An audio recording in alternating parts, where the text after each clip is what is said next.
Katia Poursopoli, sénatrice du Pas-de-Calais, qui nous fait le plaisir de venir dans notre département.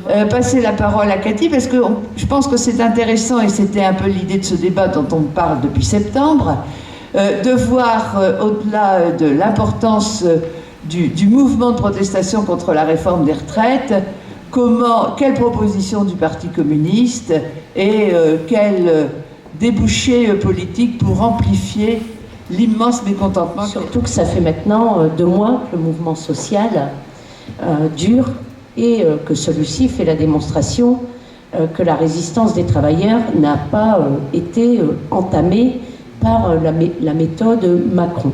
Donc cette réforme qui fait évidemment partie intégrante de la révolution libérale, on le sait pour la plupart ici, que Macron et son gouvernement portent depuis son arrivée au pouvoir, et même lorsqu'il était conseiller du président Hollande, la loi travail portée par Myriam El Khomri, les ordonnances, il faut se souvenir de la réforme du bac, l'ouverture à la concurrence, et nous en causions tout à l'heure, des lignes TER, les budgets de la sécurité sociale ou de l'État, la refonte de l'impôt sur la fortune, tous ces textes vont dans le même sens.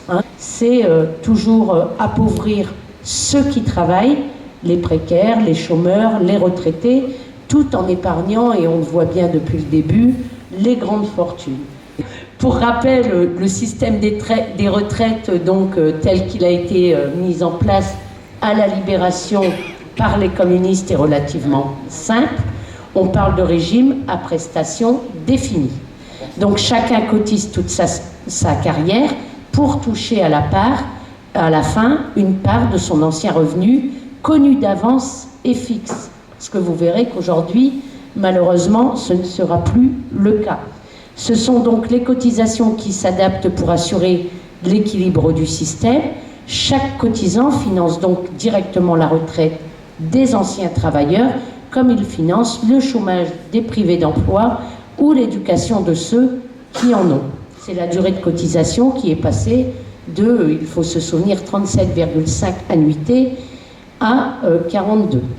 Donc les gouvernements successifs ont pour leur part fait le choix de bloquer les cotisations ou de les baisser, tandis qu'ils venaient la main sur le cœur, évidemment, comme à chaque fois, nous expliquer qu'il faudrait travailler plus longtemps.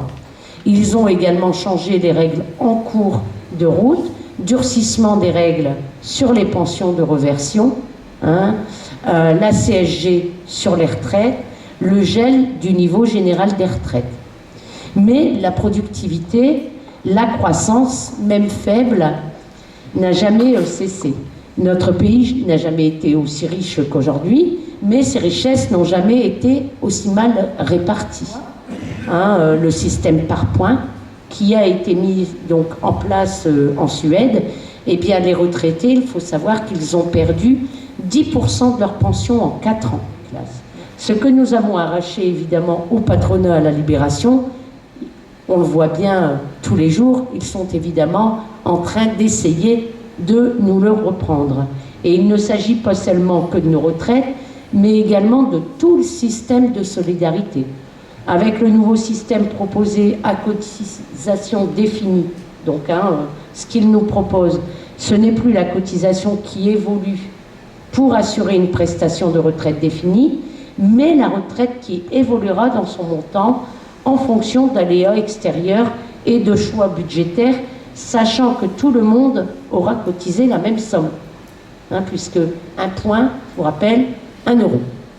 1 euro, 1 point. Voilà. Donc comment ne pas pousser les travailleurs dans les bras des banques privées, des assurances et de la capitalisation. Avec ce système par points, les carrières hachées, et je vois qu'il y a de nombreuses femmes dans la salle, et les femmes sont les premières victimes donc, des carrières hachées, les revenus irréguliers, les congés maternité, les absences pour maladie seront évidemment dans ce nouveau système pénalisés.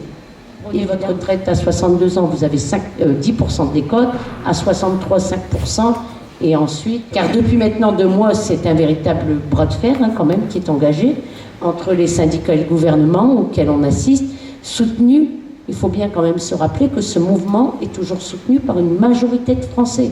Et pourtant, il y a aujourd'hui des cheminots, parce qu'on parle toujours des cheminots qui ont eu, à la fin de ce mois-ci, 0 sur leur fiche de paie, quoi.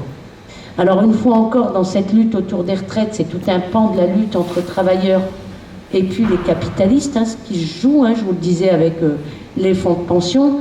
Et c'est une lutte, il faut bien se le dire, et puis je vois mon camarade là-bas, mais une lutte classe contre classe. Il faut appeler un chat un chat.